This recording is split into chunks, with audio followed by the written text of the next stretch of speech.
Hi, I'm Andy Yost, an attorney with the Children's Bureau's Capacity Building Center for Courts, and I'm here with my colleague, Dr. Dana Weiner, Child Welfare Policy Researcher at Chapin Hall at the University of Chicago. And we're here today to introduce to you the topic of being an everyday scientist.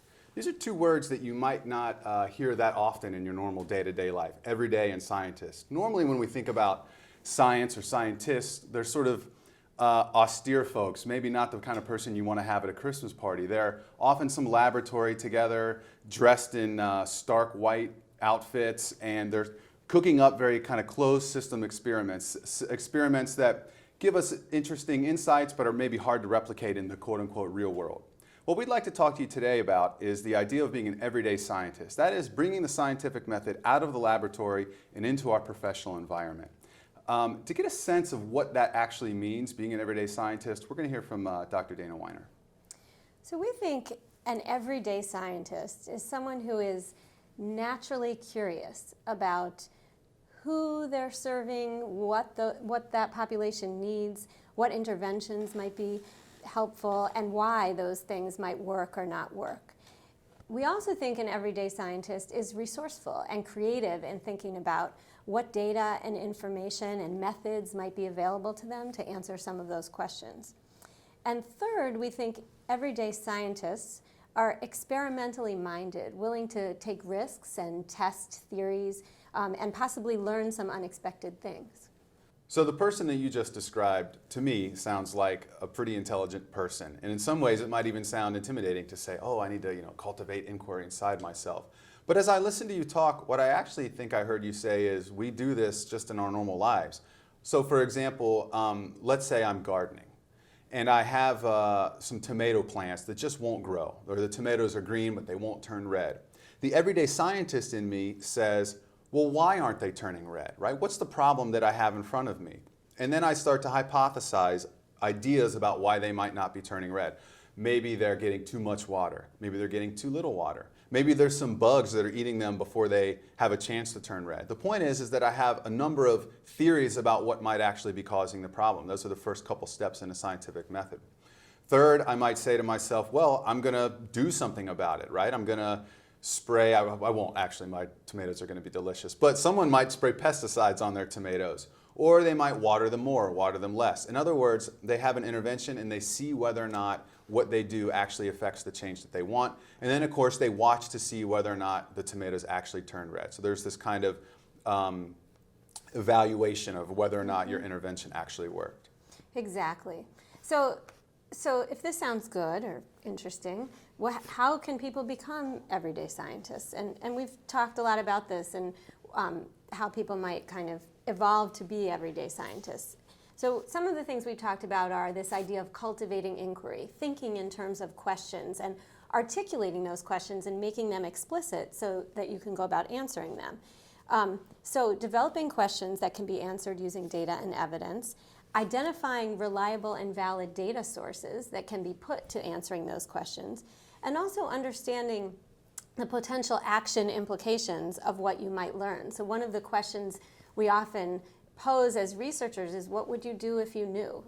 Some of the questions we have are just for curiosity's sake, but in our systems we really care about the questions that have implications for action. So we've painted a picture for you of the austere scientist in a laboratory and also kind of the mundane scientist in their backyard garden. And what I'm hearing you describe is sort of a professional space in between those two things. So there is a way to be a bit more rigorous than the everyday gardener, but maybe a little less rigorous than the professional scientist. So what might that look like in a professional context?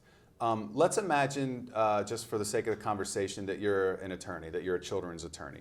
And you have concerns that in your jurisdiction, or maybe even just in your own courtroom, the voices of children are not being heard.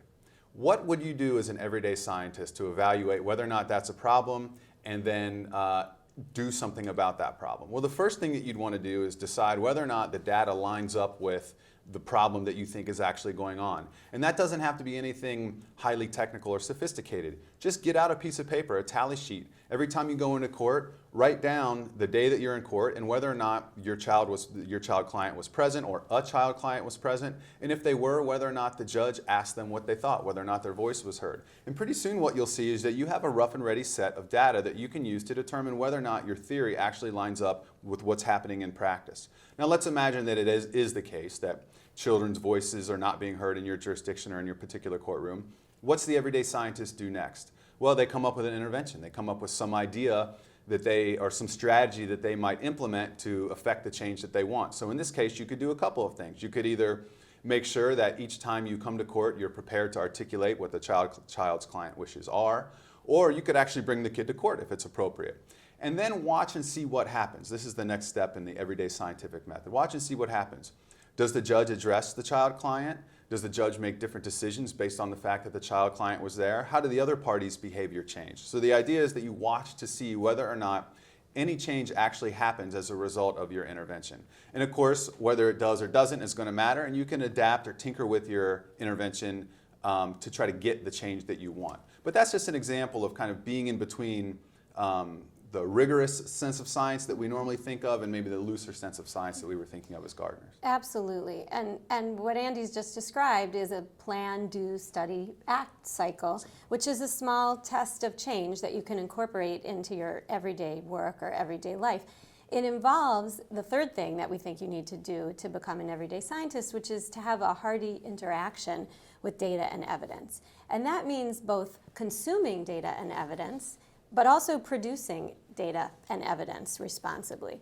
The other thing that this interaction involves is collaborating on interpreting what you learn. So we're not talking about just sitting at our desks looking at data and trying to understand it ourselves, but rather working with the people we really think are the experts, frontline staff, system stakeholders, to understand what the research evidence is telling us.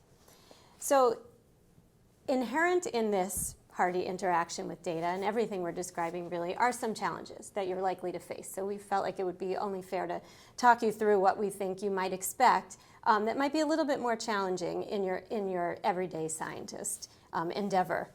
The first of those is that you might learn some unexpected things. The data might disagree with your own beliefs, values, experience, or your understanding of the situation. And that willingness to kind of be challenged and to trust reliable and valid data and to potentially change direction based on something new that you learn is part of this process of engaging with data and evidence.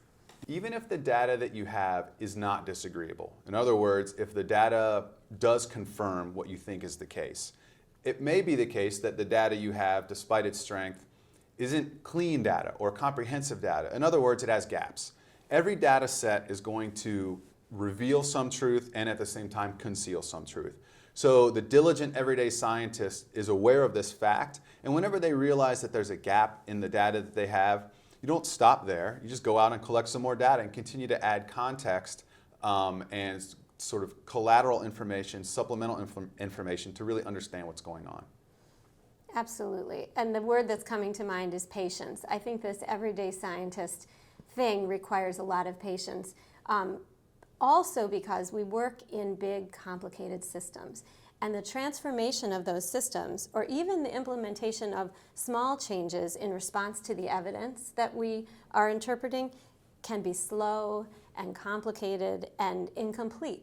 And that's kind of another of the challenges that we've thought about in being an everyday scientist. Yeah, good. So there's already a handful of challenges that are on the table, right? If the data disagree, if the data is incomplete, recognizing that, as you just said, that the change can come slow. Another challenge that you might run into is the difference, trying to address different kinds of challenges themselves. So for example, you often hear people talk about the difference between a technical challenge and an adaptive challenge. A technical challenge, it's not that technical. It sort of happens all the time. For example, if you can't get a document to load on your computer because you're missing a little piece of software, you just go download it, you plug it in, and all of a sudden you have a fix to your problem, right? Technical problems have technical fixes. But a lot of the problems that we deal with and that data reveal to us are adaptive challenges. Challenges that have a little more nuance, a little more subtlety, might require changes in people's behavior or attitudes as opposed to, or in addition to, a more technical fix. And that's kind of a nice segue into our last challenge, which is that while the data may tell us who, what, where, when, how, it's much harder to have the data tell us why. And sometimes that requires approaches to research that are beyond the everyday scientist and require collaborations with researchers or more complex research designs to really get into our testing our theories of change and understanding why something worked or why it didn't work. So then, to return to our central idea here of being an everyday scientist, it's important to keep in mind that to be an everyday scientist does not mean that you work in isolation. As Dana just said, it actually requires a community of scientific practitioners, or a community of people who are using this method that has a high level of rigor, but also has a high level of accessibility, that anyone can do it and we sort of do it already naturally in our world. So if I were you, I'd be asking myself, okay, this sounds great, now what? And my answer to you would be, go be an everyday scientist. The world itself is your laboratory. You don't need some closed off controlled environment. Your skills and ability as an everyday scientist allow you to be an agent of change in a very powerful way. Don't underestimate the value of a tally sheet, as sort of the shorthand way of saying that. Be curious, ask questions, gather data, make observations, and then do something about it. Implement a strategy. Rally your community around a solution that you've identified based on the research and observations that you've made. And most importantly, use the results or the findings of your experimentation to create the child welfare system that you really envision. Now we invite you to explore this idea of being an everyday scientist further.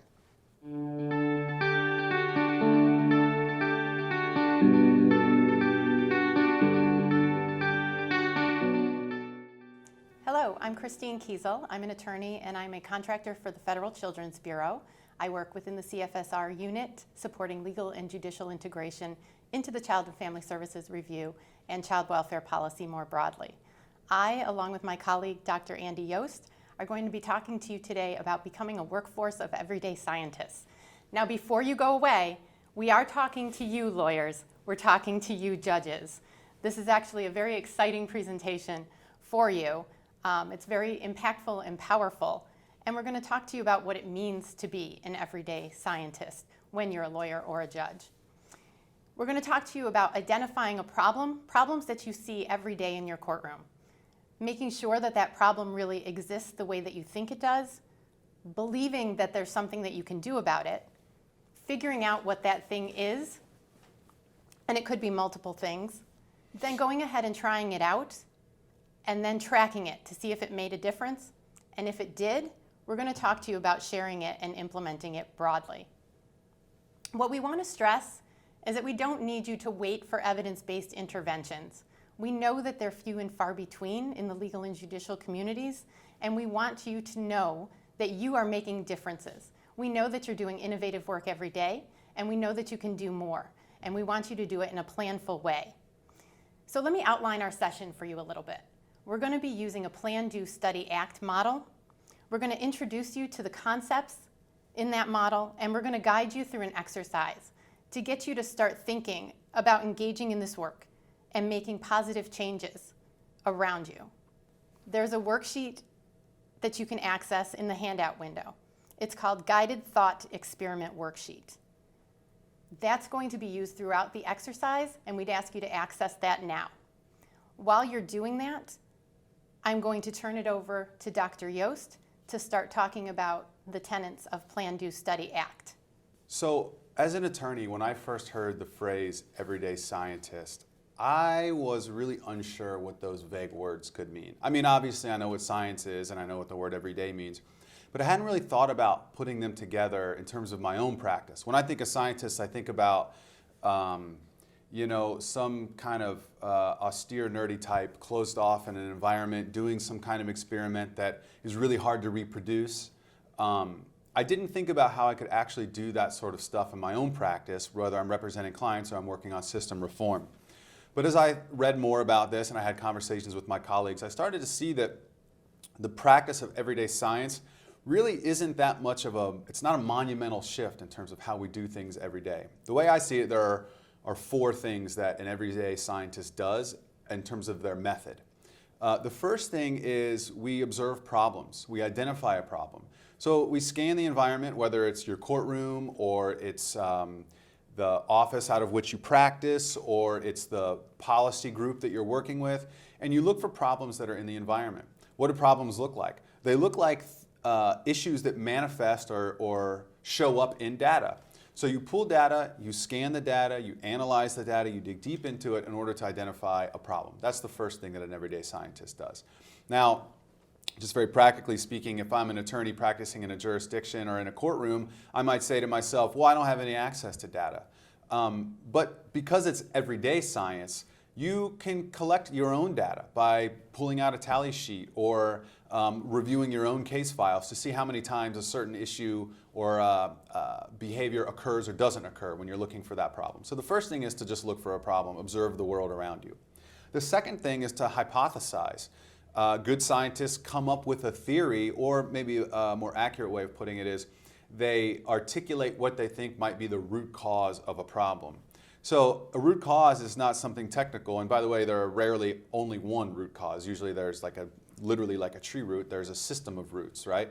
There are a system of causes. So the second question that an everyday scientist asks is, given that I think that this is a problem, what might be the root cause of that problem or causes to that problem? The third thing that an everyday scientist does, and again, this can happen literally in the courtroom, is to start to collect data and to see whether or not, first of all, the problem that you think is out there really is a problem, as we mentioned earlier, but also start to test your hypothesis and see whether or not the causes that you think are leading to the problem are actually those causes. It might turn out that you're wrong. But as any good scientist knows, the more we can eliminate the idea that you're wrong, the closer you are to being right. And then lastly, what you want to do as an everyday scientist is actually do something about the issue that you've identified and corroborated with the data and hypothesized about. So you want to come up with some kind of intervention, some kind of strategy, some kind of way of affecting a change that you'd like to see in the world. And then of course you iterate. So then you start to watch and collect data on whether or not that's actually resulting in the change that you'd like to see. So being an everyday scientist isn't anything revolutionary. In a lot of ways, however, the everyday part of it is exactly what makes this practice or this structure revolutionary. It's not something that's closed off somewhere else. Practice small, safe experiments, nibble at the edges, kind of see what you discover and what comes up, and tinker a little bit. Remember that we're talking about a practical science, a science that's in the field, not in the laboratory.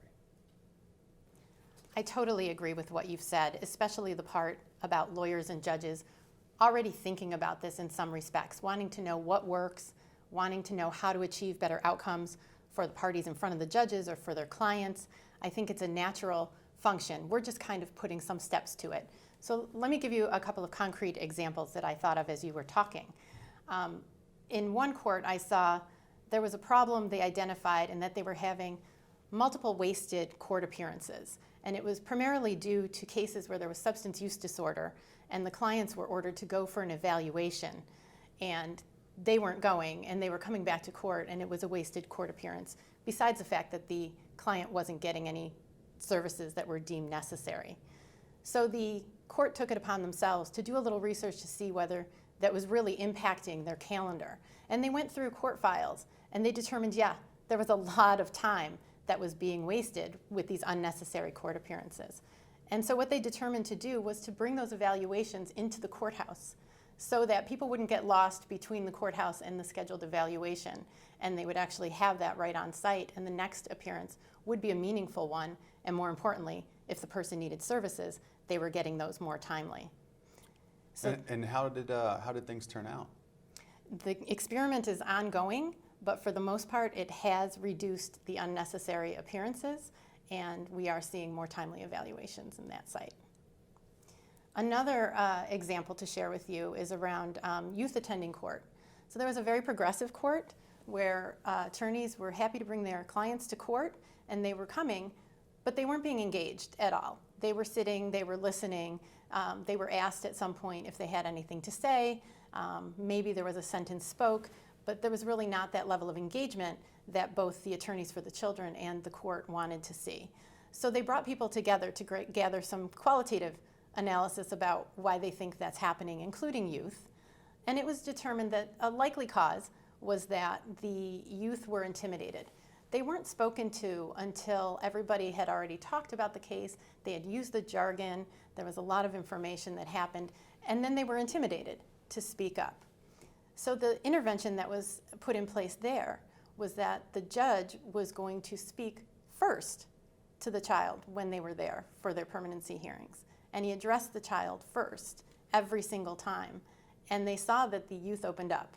And oftentimes the youth gave so much information at that point that there was very little for the professionals to say. So that was a positive experiment as well. So those are two very tangible ways that there was a difference made by the lawyers and the judges in the courtroom to affect positive outcomes. Those were both two really great, clear, and concrete examples, Christine.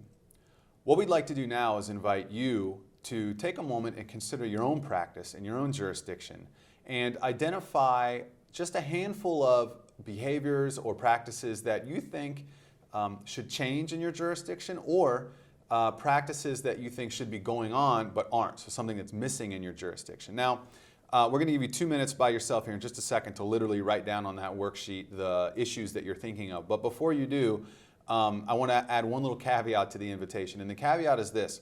You have to think of something, some practice that's either ongoing or missing in your jurisdiction that you could affect. Something that's within your domain of practice. So no miracle questions, right? We can't say that we're going to pay everyone $1 million until they do the stuff that they're supposed to do. No miracle questions. So something specific and concrete that you think is missing in your jurisdiction, or a behavior that should be practiced in your jurisdiction.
Let's think about some of the things that you might have come up with.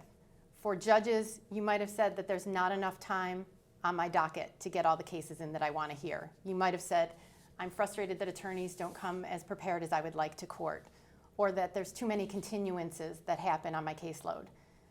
For the agency attorneys, you might have identified something like that the caseworkers are spending too much time waiting for court to be called, or that there's a lack of early identification of relatives, which is preventing the case from moving forward in a positive manner. Parents' attorneys, maybe you said that too often there's a cookie cutter menu of services that's being offered to your clients and not enough tailored services. And attorneys for children, maybe you have an issue with not being enough youth voice in the courtroom. These are all great examples, and I'm sure you have a lot more. And I'm sure you have ideas as to why these things are occurring, and also likely solutions to test out. And that's what makes these ideas perfect for the everyday scientist. Okay, you've had an opportunity now to identify a handful of problems in your jurisdiction, behaviors that you think should change or behaviors that you think might be missing. What we'd like to do now is invite you to do the second step of the practice of everyday science. And that step is to formulate a hypothesis about why what you think is going on might be going on. In other words, you might have heard this phrase, a root cause analysis. What we want you to do is consider what could be the cause of the practice that you'd like to see done differently, and hypothesize how that cause actually results in the behavior that you're seeing or that you're not seeing. So when you're looking for potential causes, just a couple pointers before we give you a chance to actually consider this idea. When you're looking for potential causes, first of all, start with a hunch, but don't stick with a hunch. In other words, if you feel like there's something that's going on and you have an idea as to why or how the cause sort of is flicking the first domino over to lead to the effect that you're seeing, take the extra step to check in and see whether or not what you think is happening is actually happening. In other words, it might sound redundant at this point, but collect a little bit of data. Again, this doesn't have to be anything big and scary. You don't have to do a formal research project. You could collect your own data, review your own case files.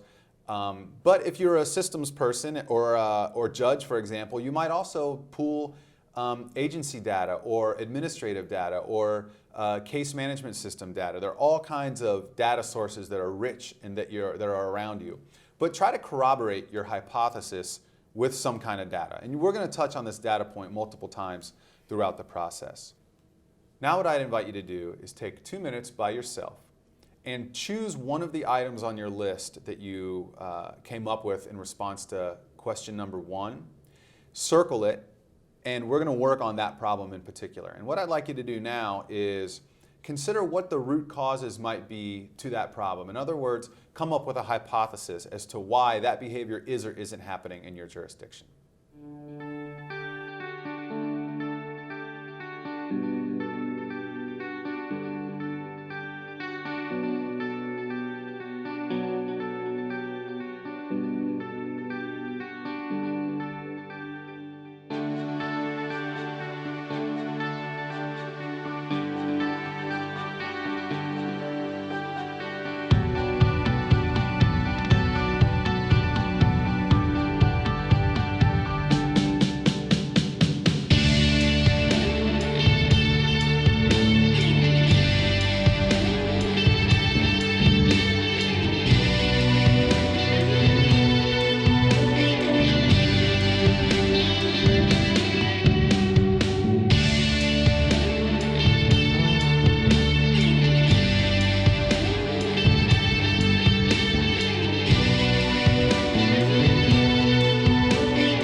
Like what you said, Andy. We've all had experiences as lawyers and judges, those difficult cases, those cases that stood out to us, those cases that made us really want to scream, and those may guide our thinking and be in the forefront of our minds.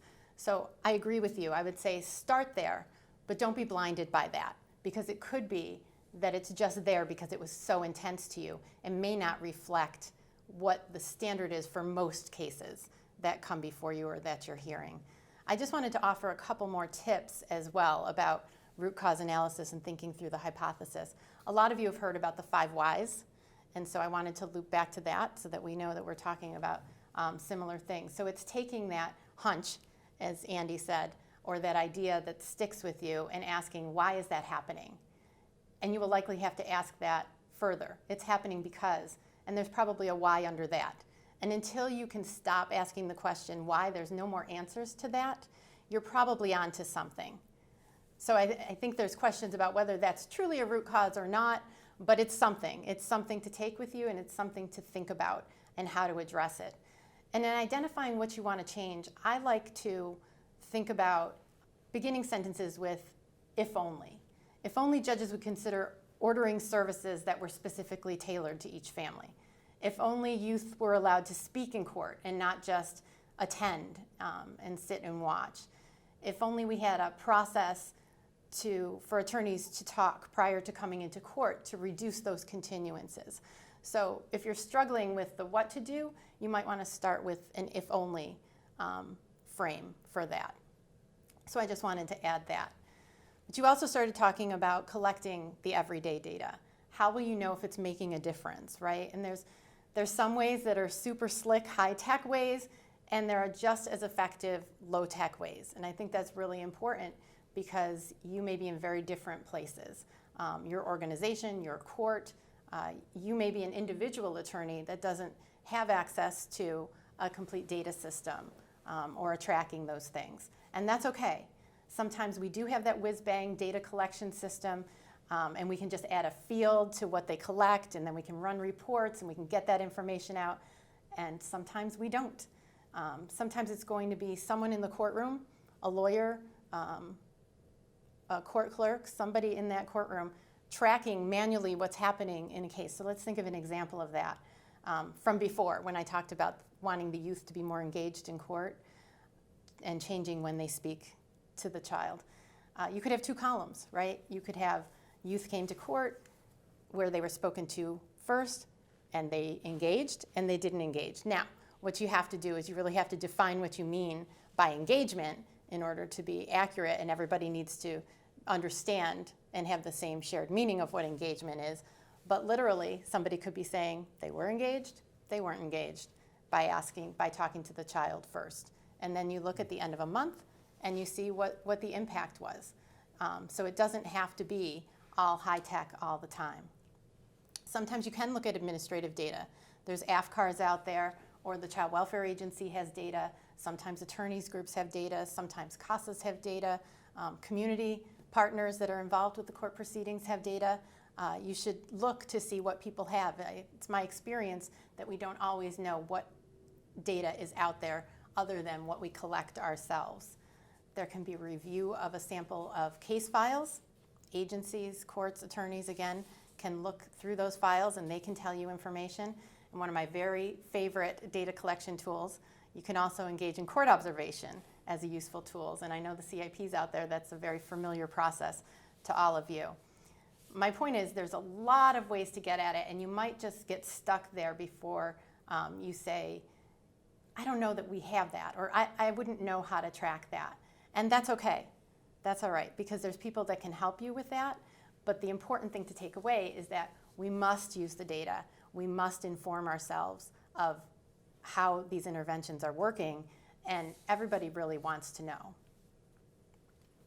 So Christine has just told you about a number of different data sources that are available to you depending on what your role is in the legal profession, whether you're a court improvement program director or a judge, an attorney, a service provider for that matter. There's a data-rich environment around you if you just look, and frankly you don't have to look very hard. So now what we'd like you to do is consider the issue that you've already identified and that you've been analyzing using this everyday scientist method. Recall where we are. First of all, you identified the problem. You identified the problem by starting with a hunch and then corroborating that hunch with some additional data. In other words, you follow the evidence to verify whether or not what you thought was a problem actually is a problem. Let's assume that that's the case, and you've now developed a hypothesis around the root causes of that problem. So you have a handful of potential causes that have led to the issue that you've identified. Now, what we want you to do is narrow the field of causes to only those causes which you feel like you could in some way affect. It may be the case that you, with just a small partnership, or frankly even a large partnership, I suppose, with a court improvement program or even a university in your jurisdiction, you could affect larger change. But what I want you to do right now is just think about which of those causes you might be able to affect. It might only be 2 or 3 out of 5 or 6 or 7 that you've identified. Once you have those causes identified, we're going to give you 2 minutes to write down a list, brainstorm a list of potential sources of data, everyday data that you might collect or access in order to test your hypothesis out. So remember that if you're sort of practicing in the trenches, data collection can be something as simple as a tally sheet. And if you're working at the systems or policy level, it can be something as sophisticated as a case management system. So 2 minutes by yourself to just come up with a list of everyday data that you might collect.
How'd you do? Did you identify an existing data source? Did you question whether that source exists? So how do you know? Hopefully you came up with a list of data that you would like to see. And if you don't know if it exists, how do you know? There are people around you to ask. Court clerks, court managers, attorneys for agencies, attorneys for private providers. There's a lot of ways to ask questions to get to whether the data exists. And remember, if it doesn't already exist, then hopefully you were thinking about how can you capture it. And don't forget the good old tally sheet that we've been talking about. It's a very, very useful tool. Okay, let's fast forward now. You have an intervention, you've tried it out, you've tracked it with your data, and you are seeing improvement. Yay, you. So now what? So scientists, they don't keep their discoveries to themselves, right? They share the information, they share the knowledge, they spread the word, and improvements eventually can be observed widely, which is what they do. So we'd like you to think about that also, and we encourage you to be agents of change. So what does that mean? It means not only, but first, starting with changing your own behavior, right? What did you do and how did you change? What practice change did you implement? And make sure that you're consistent with that and testing it over time because like anything, outcomes can change. So keep making sure that you're monitoring and testing and continuing to improve. Perhaps you're going to spread that change to your colleagues as a start. That's a good start. And when you have the data to support, that's an easier conversation. But don't be afraid to share it more broadly. We really need to create evidence in the legal and judicial fields on what works. We need to test, we need to implement, we need to create a larger body of research for the field to guide us in what is really very difficult work. Contact your CIP if you want to study what you've done with a more robust evaluation. They know how to do that. They know how to get in touch with the Capacity Building Center for Courts to be supported in that work. And that's really what we need to see. We need everyone to start thinking about being agents for change in your own practice, but supporting it for the larger communities. So that was really great, Christine. You gave us a clear vision for how we can take our practice of everyday science within our own locality, our own jurisdiction, and then really maximize the benefit or maximize the impact of the findings that we gather from the practice of our everyday science by sharing it with, as you put it, other scientists, right? Other folks that are engaged in this kind of method that we're engaged in. That really strikes me as a compelling point. So in summary then, to be an everyday scientist in the legal profession really in a lot of ways isn't that different than being an everyday scientist in any other kind of profession. It involves sort of four main steps. The first is identify your problem and make sure that your problem is rooted in some data, not only your own experience. Second, you want to form a hypothesis. You want to come up with sort of a clear, logical explanation as to why you think what's happening is causing the issue that you think is happening. In other words, we've used this idea of root causes. Identify some root causes. Third, collect some everyday data to corroborate your hypothesis and get a sense of what might be an appropriate solution or intervention. And then fourth, do something about it. Actually engage in some kind of experiment that's aimed at changing the behavior or affecting the problem that you're trying to affect. And of course, we're collecting data and evaluating whether or not we're right about the problem, right about our root causes, right about our hypothesis, and right about what we think is going to fix the problem all along the way. So the entire process is informed not only by our own experience, but also by the data. So that's it. If you do those four things in your own jurisdiction, you're an everyday scientist, and you've dramatically increased the chance that we can bring about the child welfare system that we all envision.